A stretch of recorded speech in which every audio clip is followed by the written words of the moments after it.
Assalamualaikum warahmatullahi wabarakatuh. Hello everyone, it's me Adlina. Anyway, have you ever heard about beasiswa unggulan? How did you know? In this occasion, I'd like to give you information related to my personal experience through beasiswa unggulan in 2020. First of all, why I selected this scholarship? Because this scholarship is fully funded program by Ministry of Education, Culture, Research and Technology, shaded by Education Financing Service Center that opened to bachelor's degree program, master's program, and doctoral program for those who have registered in university, whether public or private, with minimum B accreditation both for the major and for the university itself through national selection run by the coordinator of beasiswa unggulan. On the other hand, there were so many benefits when we became an awardee of beasiswa unggulan. In 2020, the period that I registered myself, there were three categories of beasiswa unggulan. There were masyarakat berprestasi, pegawai kementerian, and non-degree. But in 2021, there were categorized changes that became masyarakat berprestasi, penyandang disabilitas, and pegawai kementerian. Here, I would be focused on masyarakat berprestasi for a bachelor's degree program. The eligible applicants were those who had graduated from senior high school and had been accepted by the university, as well as for the students with their maximum in the third semester. This selection was divided into two stages. The first stages was file selection and the second stages was interview session. Well, in this video, I'll be focused on my experience in 2020. So, without any further ado, the things that I did at that time were I followed the account that could give credible information related to beasiswa unggulan, such as the official Instagram of Puslapdik, beasiswa unggulan RI, and Kemendikbud. Then, I used to visit the official website that provides accurate information. Then, I started to read the frequently question and answer session as well.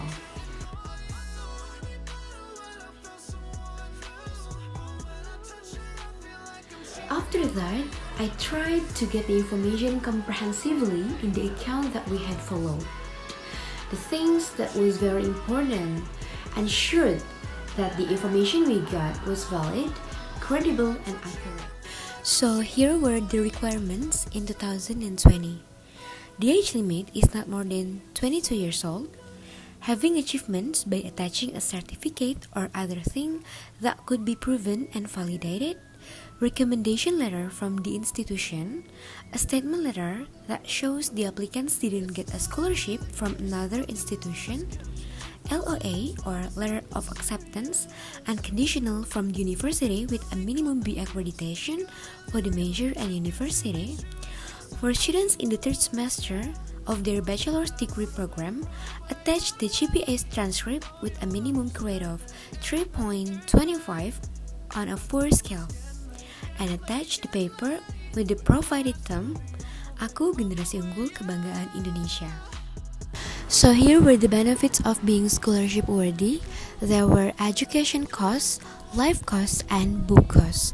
For education costs including single tuition per semester fee or semester credit unit fee, life costs and book costs in accordance with the regulation of the Ministry of Finance, Republic of Indonesia. Well, that's all about the requirements and the benefits, and then after understanding all the information, we will be guided to visit the official link. Here's the link, and then I started to create my personal account for beasiswa unggulan, and then registered myself, followed all the requirements, and filled out a form. The only thing we needed in registration page was the correct email address and to create the password. At that time, I ensured the email I added was the correct one because it used to validate and confirm the personal applicant's data, and all information related with the registration would be verified through email address. Well, after submitting all the requirements, I waited for the first announcement through my email address, and then there will be a changes in the dashboard of our personal account in Beasiswa Unggulan. So here the changes of the dashboard, I'll show you. I received my first announcement. I was really grateful and happy to know that I had passed the first selection. And then I got email on October 16, 2020, and my interview session took place on October 20, 2020. So I had 4 days to prepare myself to face the interview section.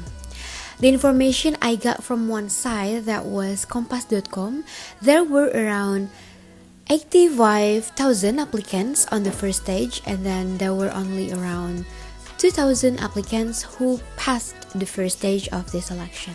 Then the next step that I took was collecting the information as much as possible as the preparation of the interview session. I tried to watch the experience from some previous awardee in YouTube channel, and then read some tips and tricks provided through someone's blog on Google and internet, asked for some detailed information via direct message or Instagram and WhatsApp. I took a note and prepared some possible questions that would serve as my personal preparation as well. To be honest, at that time I was really nervous, worried and afraid of passing the second stage of this selection. In the night before the day came, I reread what I had written in my note, comprehended my essay, and prayed to Allah. I hope I would get the chance to be the awardee and my interview session ran well without any obstacles. Finally, the day came and my interview stage started at 10 p.m. This session used an online platform that we called WebEx, and I started to answer the interviewer questions with all my preparation, tried to be confident, and recited in the brief of my essay I had written. There were so many questions at that time related to my personal experience, achievement, educational background, and future plans with my studies in university that would be carried out by me and still many others. Finally, my interview session ended. I and all the applicants that followed the second stage were asked to wait for the final result that decided whether we became an awardee of Beasiswa Unggulan or not. After waiting for more than a week, I finally received the second email that announced about the final result of the selection on October 27, 2020. Again, I was really nervous to open the email, but I finally opened it, and the result was I was accepted in Beasiswa Unggulan and became an awardee. Then, I told my parents about this. They were very glad to hear about this because previously they didn't know that I registered myself. And then the next steps that I did was I followed the instructions based on the email I received. So that's all my story of being scholarship awardee. Hope this information can be used as one of the reference. Thank you for watching and see you!